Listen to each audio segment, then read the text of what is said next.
गावागावामध्ये गैरसमज निर्माण होत आहे की बफर झोन मध्ये गाव गेलं तर त्याला लाकूड बंदी, जनावर जसे नुकसान भरपाई जे मिळत आहे ते मिळणार नाही.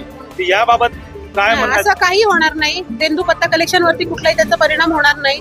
चराईसाठी जे एरिया ऑलरेडी दिलेले आहेत, की ज्या पद्धतीनं चराई आतापर्यंत सुरू आहे किंवा जे CFR एरिया आणि जो चालू राहणार आणि आहे. लोकांनी अतिक्रमण काढलेलं आहे त्याविषयी काही कारवाई नाही, अतिक्रमण तर काढणार. जे लिगल कार्यवाही आहे ते टेरिटोरियल असेल किंवा वाईल्ड लाईफ असेल, अतिक्रमणावरती लिगल कार्यवाही तर केलीच जाते. आता आपण भेटणार आहोत गोंदियातून आहेत.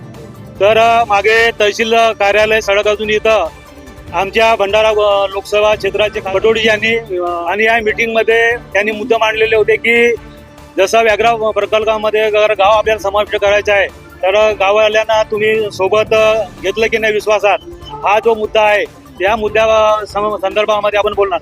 मॅडम, आता आपल्याला माझं गाव आहे बोतली आणि व्याघ्र प्रकल्पामध्ये समाविष्ट करायचे किंवा न करायचे आहे, तर याला काय कंडिशन आहे? नाही, आता सध्या काय आहे की आपण जे आता करतोय हे कुठलंही आपण नव्याने गाव व्याघ्र प्रकल्पामध्ये समाविष्ट केलेलं नाहीये. ठीक आहे. 2016 साली जेव्हा नवेगाव नागझिरा व्याघ्र प्रकल्पाचा बफर ऑलरेडी गॅझेट नोटिफिकेशन मध्ये डिक्लेअर्ड आहे. आता हे 10 वर्षापूर्वी झालेली गोष्ट आहे. नव्याने आपण कोणतंही गाव याच्यामध्ये घेतलंय नाही काढलंय नाही. 10 वर्षापूर्वी जेव्हा इथे बफर डिक्लेअर झाला होता त्या बफरचं फक्त ऍडमिनिस्ट्रेटिव्ह कंट्रोल आपण आता, बाकी त्याच्यामध्ये काही बदल झालेला नाही. कुठल्या नियमांमध्ये बदल नाही, कुठल्या त्याच्यामध्ये काही बेनिफिट म्हणजे जे इन्फॉर्मल गाव समाविष्ट करायचे आहे तर त्याला ग्रामपंचायतचा ठराव आवश्यक राहील का?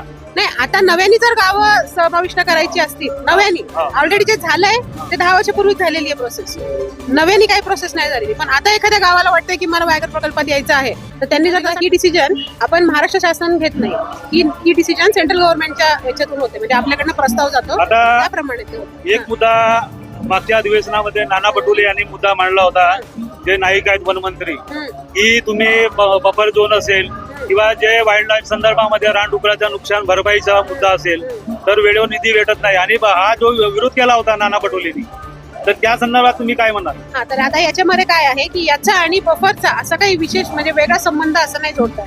ज्याप्रमाणे यापूर्वी नुकसान भरपाई मिळत होती तीच यावर म्हणजे आताही तशीच मिळणार आहे. उलट ती आता फास्ट मिळणार आहे, कारण की नुकसान भरपाईची प्रकरणं आपल्याकडे ACF स्तरावरती मंजूर केली जातात.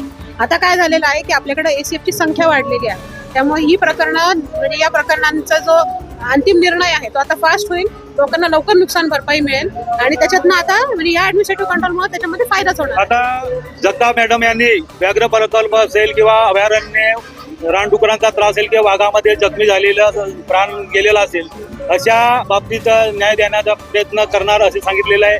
मी धनंजय चव्हाण, 24 भारत, गोंदिया. सोबत सूर्यवान ठलाल मीडिया TV9 व कॅमेरामॅनसह मी धनंजय चव्हाण. चॅनलला सबस्क्राईब करा.